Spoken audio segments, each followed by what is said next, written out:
Welcome to Moonlit Folklore Stories. This is a place where timeless folk tales from around the world are retold slowly and softly, under the calm glow of the moon. Together we build a community of listeners from every corner of the world, gathering here to relax, unwind, and drift into rest.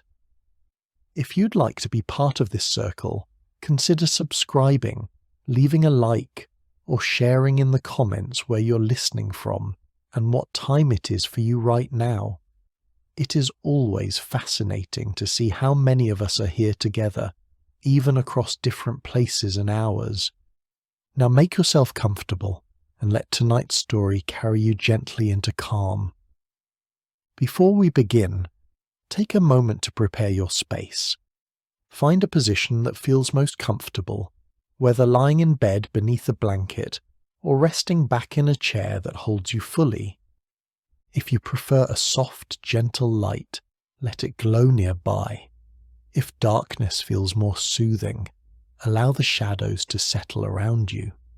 Let your shoulders drop, let your arms rest loosely, and let your face relax.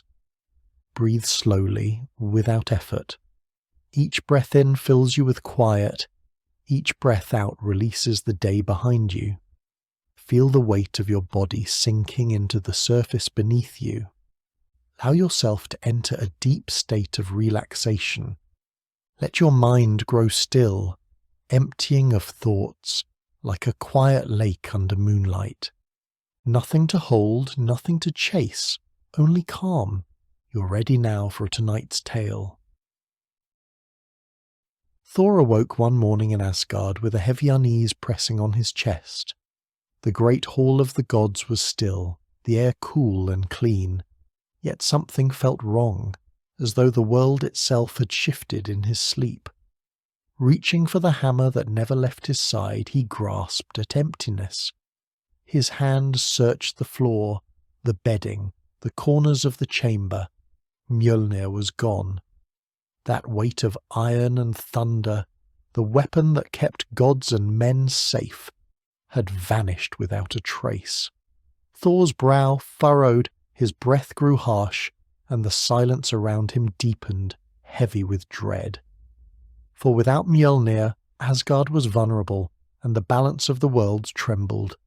He stormed from his chamber, his footsteps echoing against the golden walls, and sought the trickster Loki. For if anyone could sniff out the thief, it would be him. Loki, sly and quick, raised an eyebrow at Thor's fury and the panic in his voice. The hammer, gone, he mused, lips curling into the faintest smirk. That is no small theft. No mortal hand could take it. No dwarf would dare. This has the scent of Jotunheim about it, the land of giants, where envy of our strength grows like weeds. Thor's jaw clenched, his fists empty and restless. Find it, he growled, or Asgard will fall.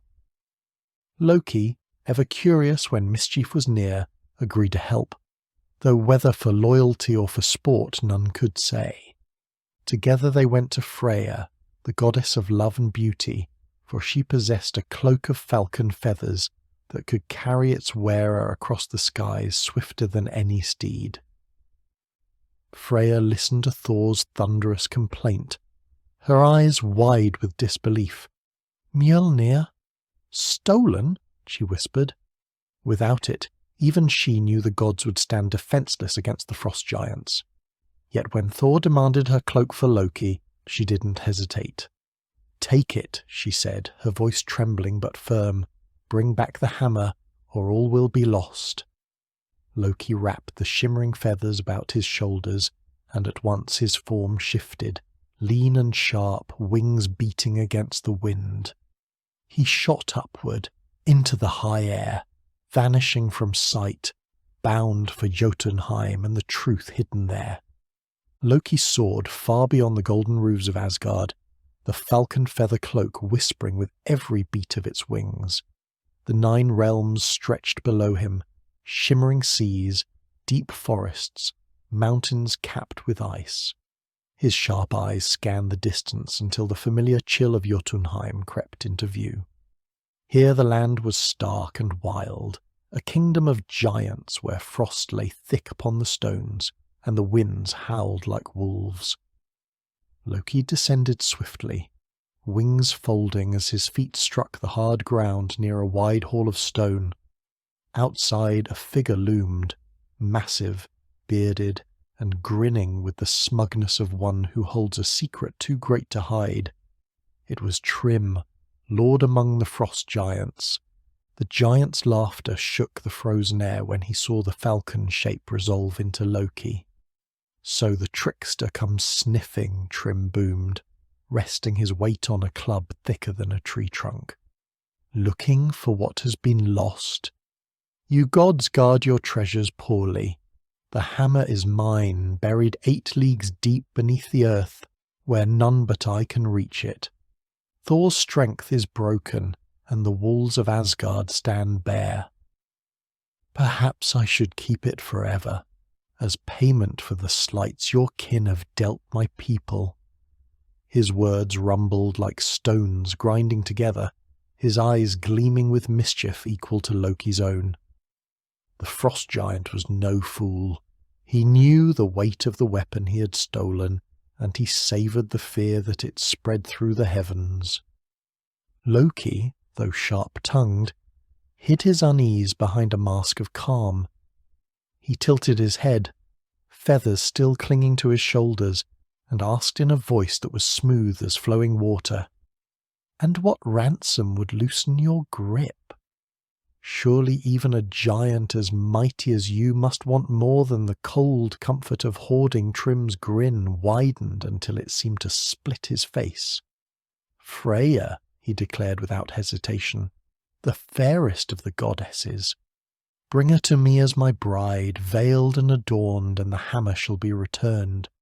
Without her, Mjöllnir shall never see the light of day again." Loki narrowed his eyes, his mind racing. The demand was audacious, impossible even, but Trim's tone was final. With a mocking bow, the trickster spread his wings once more. "Then a bride you shall have, or none at all," I said, and leapt skyward, leaving the frost giant's laughter echoing across the ice. Loki's wings cut through the high air as he sped back from Jotunheim, the bitter laughter of Trim still echoing in his ears. Below him, the icy plains gave way once more to the rolling fields of Midgard, and soon the shining walls of Asgard rose like a beacon above the clouds. He landed lightly, the falcon cloak folding against his shoulders as his shape returned to its usual form. Without pause he strode to Thor, whose face was dark with anger and impatience. "Well?" the Thunderer demanded, fist clenched at his sides. Loki, ever dramatic, let the silence hang for a heartbeat before answering. "The hammer is indeed in Jotunheim, buried deep, guarded by Trim himself, and he will not part with it, unless he is given a bride." Thor's eyes narrowed. "A bride?" Loki's smirk held little warmth. "Not just any bride. He demands Freyja."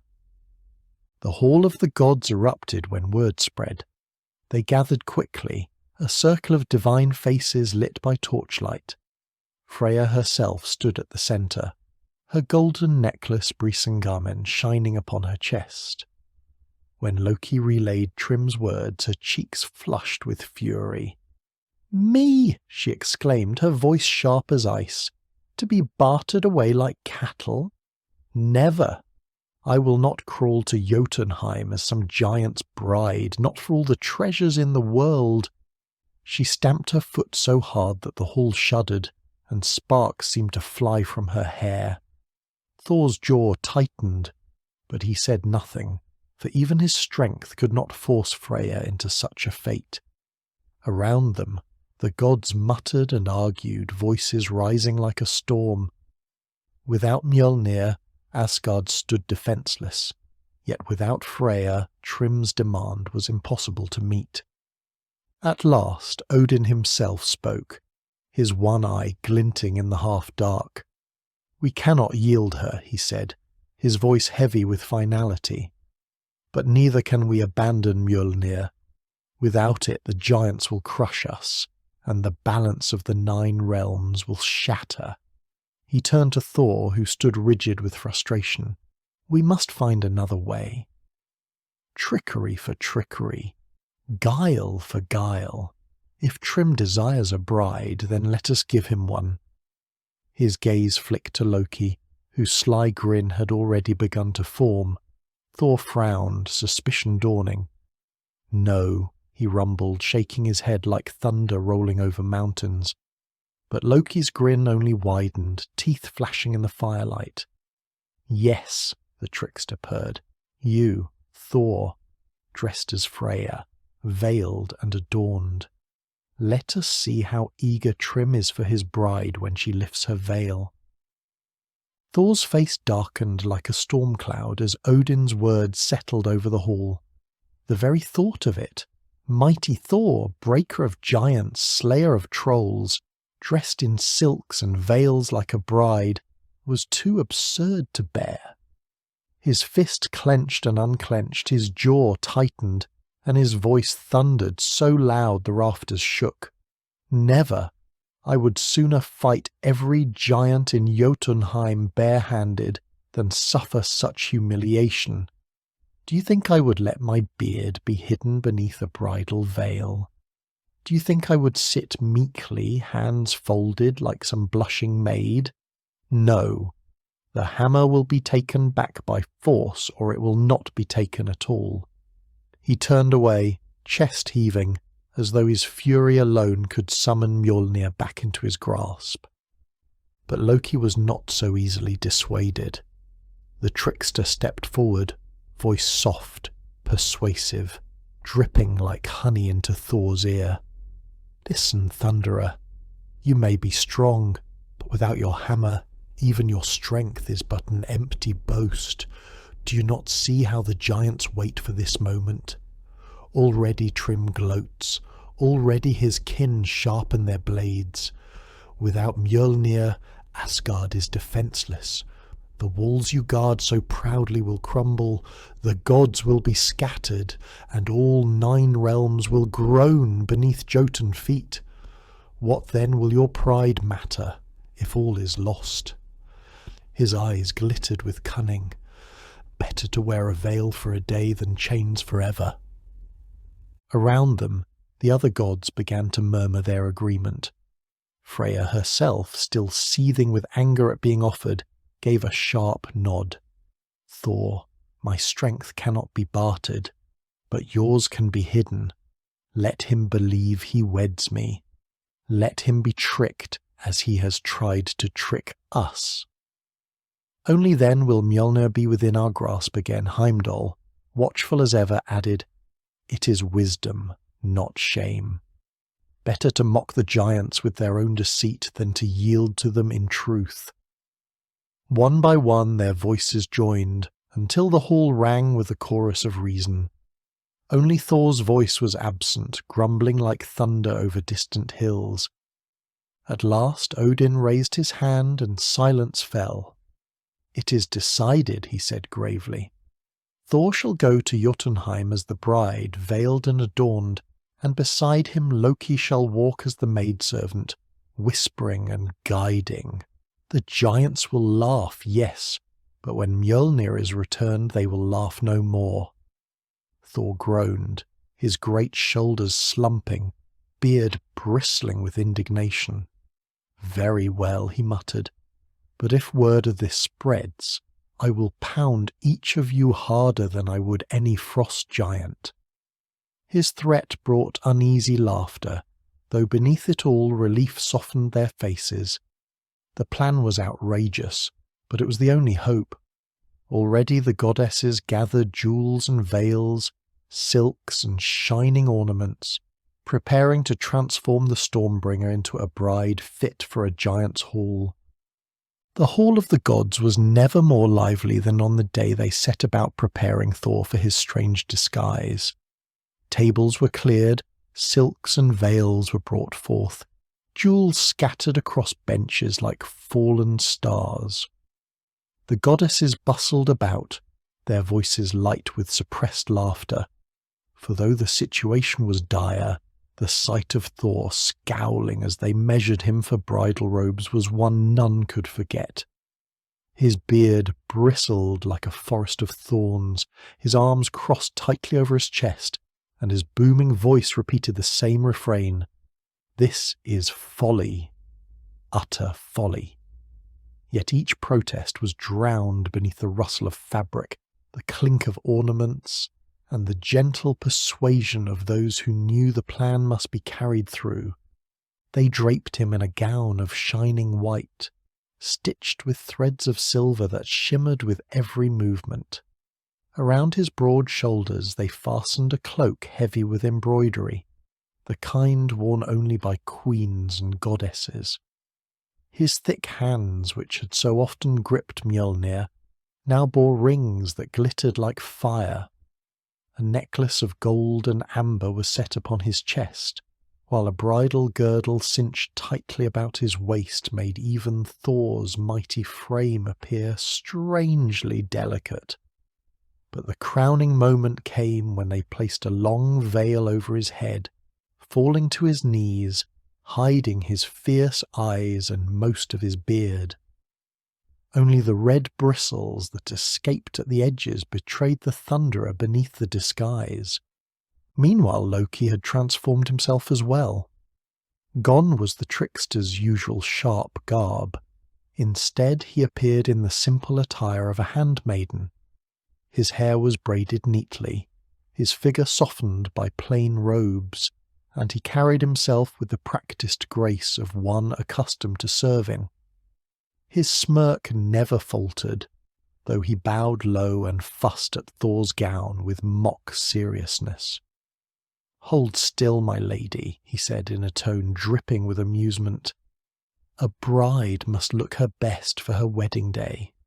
Think of Trim's delight when he lifts the veil and finds such radiant beauty." Thor growled from beneath the lace, his voice muffled. "When he lifts this veil, Loki, it will be the last smile he ever wears." At that, even Odin's stern face cracked into the faintest hint of a smile, though he quickly masked it again. When at last the preparations were complete, the gods stepped back to behold their work. There stood Thor, Stormbringer and Giant Slayer, transformed into a towering bride glittering with jewels and silks. Beside him stood Loki, prim and composed, the perfect maidservant. The hall was hushed, not with laughter now, but with the weight of what was to come. They knew that this fragile disguise was their only chance. If it failed, Asgard would fall, and so, with heavy hearts and hidden smiles, they set out for Jotunheim, a most unusual wedding procession bound for the land of giants. The journey to Jotunheim began under a sky heavy with clouds, the kind that seemed to hang low enough to brush against the mountains.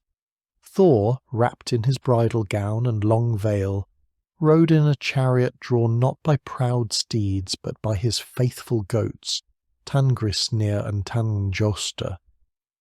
Their hooves clattered against the stones, each strike echoing like distant thunder. Loki walked at his side in the guise of a modest maidservant, his sharp eyes darting from shadow to shadow, lips curled in amusement at the absurdity of it all. The gods watched their departure in silence, their hearts burdened by hope and worry, until the pair vanished beyond the horizon, leaving Asgard to await their fate. The road to the land of giants wound across wide plains and jagged cliffs. Snow still clung stubbornly to the higher peaks, and icy rivers cut through the earth like silver veins. Villages far below looked no larger than scattered pebbles, their fires flickering faintly in the dusk. Thor sat stiffly in the chariot, his veil fluttering with the wind, his hands gripping the reins so tightly that the leather creaked. More than once He growled beneath his breath, his voice muffled by lace. "If one giant dares to laugh, I shall tear this gown apart and smite him on the spot." Loki chuckled softly, shaking his head. "Patience, bride. A true maiden must hold her tongue and blush modestly, not roar like a thundercloud. Save your rage for when Mjöllnir rests once more in your hands." At last the rocky plains of Jotunheim stretched before them, vast and forbidding. In the distance rose Trim's great hall, its walls built from boulders larger than houses, its roof covered in shields that gleamed faintly in the weak light. Giants moved about the yard, towering figures with laughter like avalanches, their eyes glinting with suspicion and curiosity. As the chariot drew near, a cry went up, and soon Trim himself emerged, broad-shouldered and grinning, his beard crusted with frost. He spread his arms wide in welcome, his booming voice shaking the ground. "At last, my bride comes to me, veiled in splendour fairer than the sun on snow. Come, let us feast and celebrate, for soon the giant halls shall echo with wedding songs."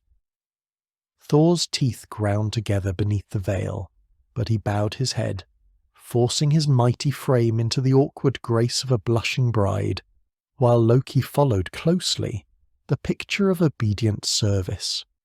Together they crossed the threshold into Trim's hall, where the feast of giants awaited. The hall of Trim was vast, its roof supported by beams thicker than trees, its walls hung with shields and trophies from battles long past. Fires roared in great pits along the centre, their light dancing across the faces of giants seated at long tables. Platters of roasted meat were carried in, barrels of mead were rolled forth, and the air filled with the sound of laughter that rumbled like distant thunder.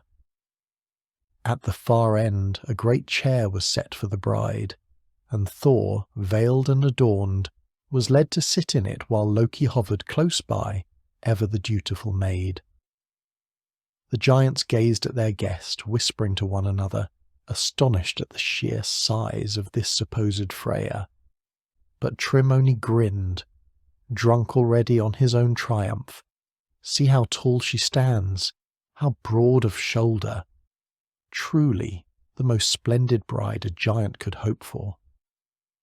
No sooner had Thor taken his seat than servants placed before him tray upon tray of food, and here the Thunderer's disguise nearly cracked, for his hunger was as great as his wrath. He seized whole oxen and devoured them, bones snapping between his teeth. He drained casks of mead in single gulps, the liquid vanishing as though swallowed by a storm. The giants watched in disbelief, their murmurs rising until at last Trim himself laughed and clapped his great hands. "Never have I seen a bride so hungry. Never have I seen such thirst. Surely she has fasted for 8 nights in eagerness to come to me." Loki, quick as ever, leaned close to whisper, his voice smooth enough to calm suspicion. "Indeed, my lord." Freya's joy at this wedding was so great that she refused food and drink for over a week. Now her hunger has caught up with her. Trim roared with laughter, nodding as though the explanation pleased him well. The feast went on, and still Thor ate and drank with a ferocity that left the giants staring wide-eyed. One reached across to lift the veil, curious to glimpse more of the bride's face, but Loki slapped the hand away with feigned outrage. "The bride's eyes must not be seen until the vow is spoken," he declared with sharpness, and the giant grumbled, retreating. Yet not all suspicion was so easily soothed. At one point Trim himself leaned closer, peering beneath the lace. There he caught sight of 2 eyes that burned like lightning in a storm. He recoiled, startled. "Why do Freya's eyes gleam with such fire?" he demanded.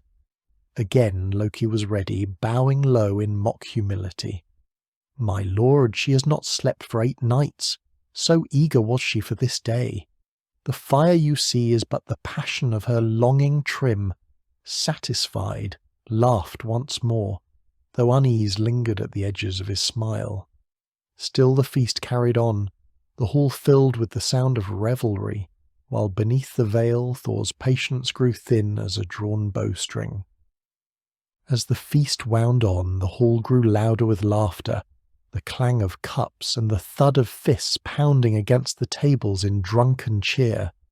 Giants boasted of past battles, their voices booming like avalanches down a mountain. Yet through it all, Trim's gaze never strayed far from his veiled bride. He leaned back in his chair, his frost-crusted beard glistening in the firelight, and spoke with a giddy certainty. "Tonight, my halls are brighter than the stars. Freya herself sits among us clothed in splendour, and soon she shall be mine. Let the songs be sung and the vows spoken, for no giant has ever known such fortune as I." His words drew another roar of approval, though a few voices muttered doubts at the sight of the towering figure hidden beneath bridal silks. Loki caught their glances, his sharp smile steady, his tongue ready to smooth every wrinkle of suspicion. Thor, for his part, sat rigid beneath the veil, his great hands clenched upon his lap. Though his stomach was full and mead clouded his mind, the hunger for Mjöllnir burned fiercer than ever. Each laugh of the giants was like a thorn against his pride. He shifted restlessly, his breath heavy, and Loki pressed a calming hand against his arm, whispering quickly, "Not yet, Thunderer. Hold fast, the moment will come."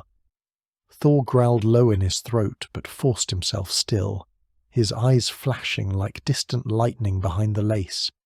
The disguise was stretched thin, and both knew that the smallest mistake could shatter it. Yet fate seemed eager to move the night forward. At last Trim rose to his feet, towering above his kin, and lifted his cup high. "Bring forth the wedding gifts," he bellowed. "Let the vows be sanctified by the mightiest symbol of all. Lay Mjöllnir upon the bride's lap, that Thor's hammer may bless this union and seal our joy." The hall erupted in approval, the giants stamping their feet until the earth itself trembled. Loki's eyes widened, for the plan had fallen into their hands like a gift from the Norns themselves. Thor's heart hammered in his chest, rage and anticipation surging together. Soon, the weapon that had been hidden deep beneath the earth would be within his grasp once more. Servants scurried away to fetch the hammer, while Trim's booming laugh echoed across the hall.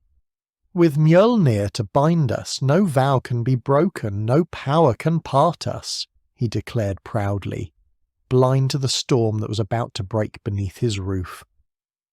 The hall quieted as the heavy doors creaked open, and a group of giants lumbered forward, their arms straining beneath the weight of what they carried. Upon a broad wooden slab lay Mjöllnir, the hammer of thunder, its head dark as storm clouds, and its handle gleaming faintly in the firelight. Even hidden beneath silks and jewels, Thor felt the air itself shift as the weapon drew near, as though the world recognized its master. His heart pounded with a force that rattled his chest, and his fingers twitched, aching to close around the familiar grip. The giants bore it reverently, for even they feared the power it contained, and with loud cheers they set it down upon the lap of the veiled bride. The moment the hammer touched the folds of his gown, Thor's whole body shuddered with suppressed joy. The weight of it, the power of it, surged through him like a river breaking free of ice. Beneath the veil, his lips curved into a grim smile, unseen by any in the hall. Loki leaned close, his voice low and sharp. Now, Thunderer. The time has come. Thor's fingers closed around the handle, slow at first, careful not to betray himself too soon. The giants clapped and cheered, mistaking his stillness for modesty, his bowed head for bridal shyness. Trim himself stood before him, beaming with triumph, raising his arms to the hall. Behold! With this blessing, no force in the 9 realms shall part us. Freya is mine, and through her even the gods shall bow to Jotunheim. But before the laughter had faded, Thor's head snapped up, the veil flying back as his eyes blazed with the fury of a storm unleashed.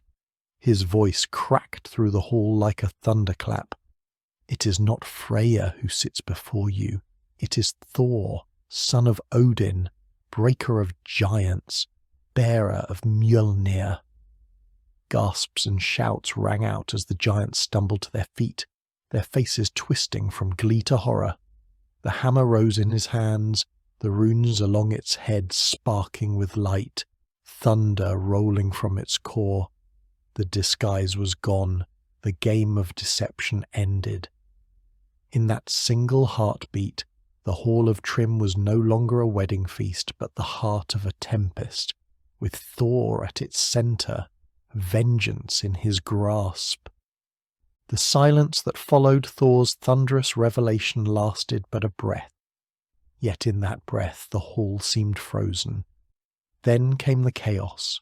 Giants scrambled to their feet, their laughter replaced by shouts of fear and rage.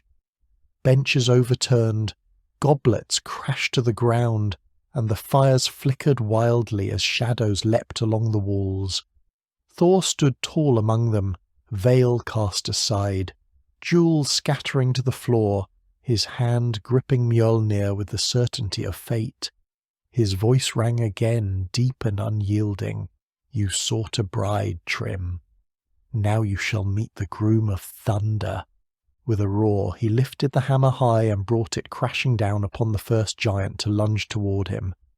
The blow cracked the earth beneath their feet, sparks leaping into the smoky air. The giant crumpled like a broken tree, and panic spread through the hall. Trim himself staggered back, eyes wide, his grin shattered into terror. "The gods tricked me," he bellowed, his voice trembling. Thor's reply was another strike, Mjöllnir whistling through the air to crush the massive table before him into splinters. Mead and food sprayed like rain as the feast dissolved into a battlefield. One by one the giants tried to resist, but against the Stormbringer their strength was nothing.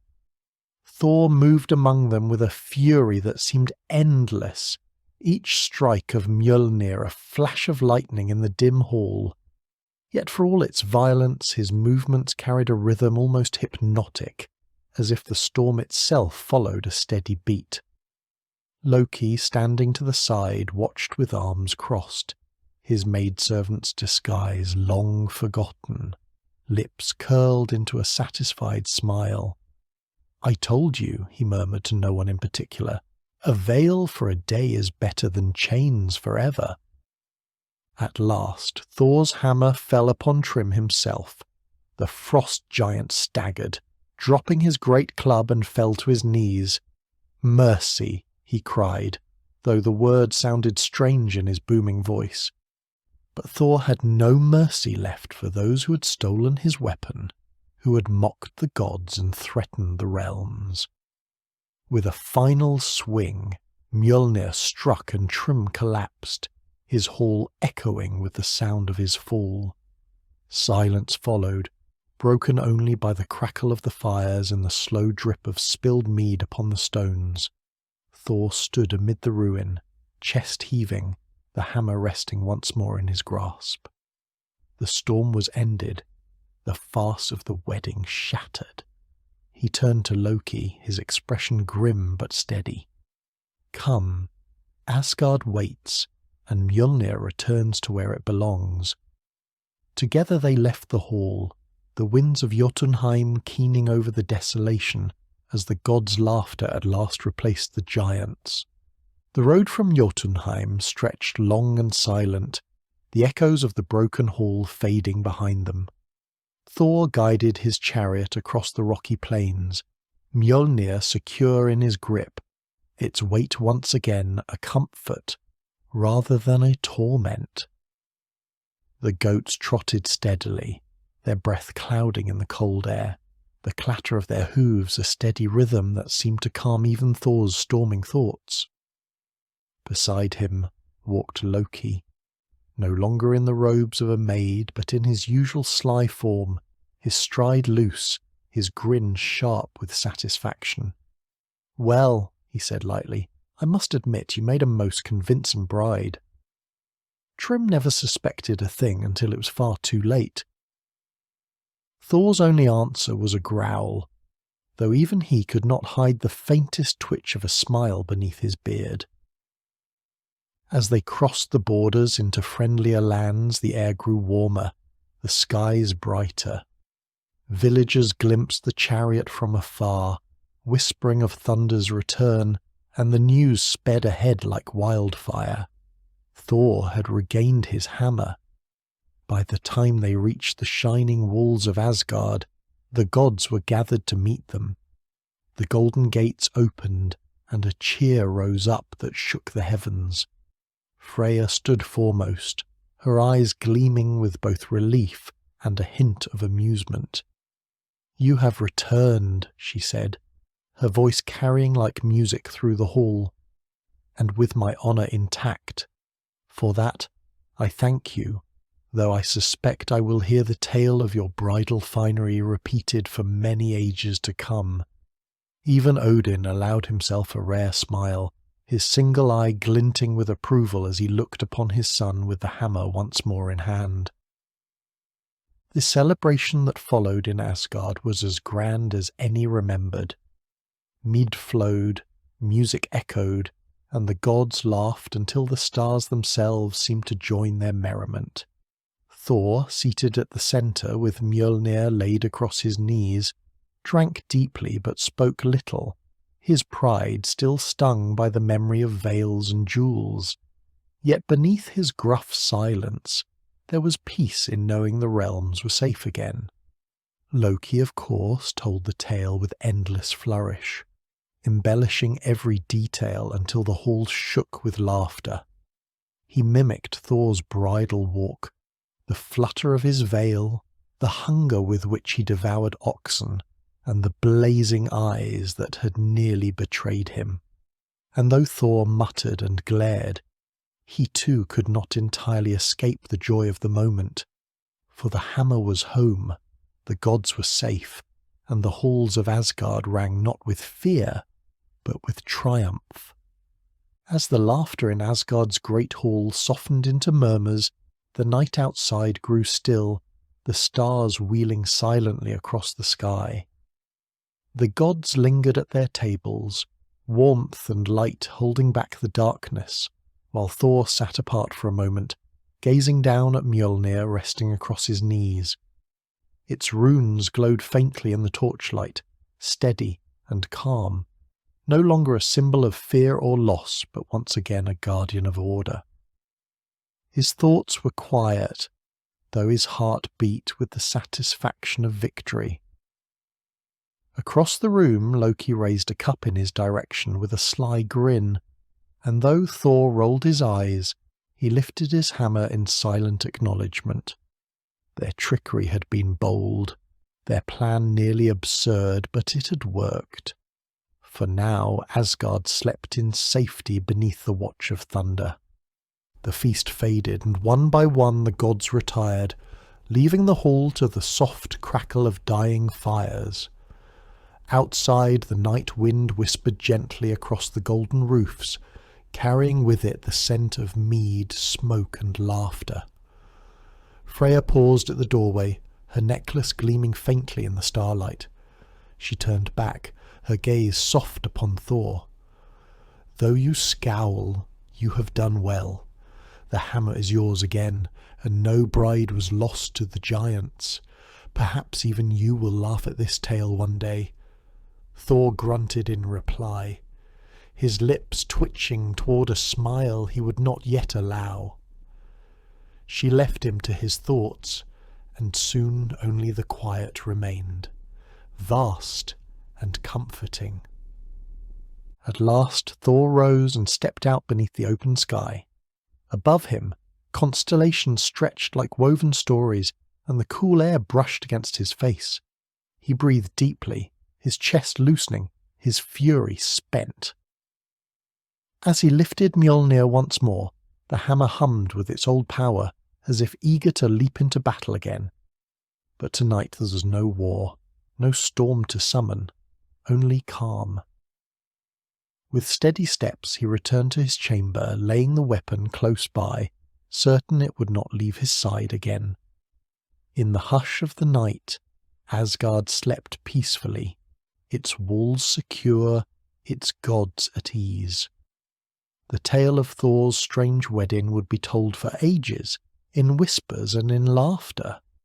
But for now, all was quiet, and in that quiet, the hammer, the gods, and the 9 realms found rest once more. May this night bring you peace, wherever you are.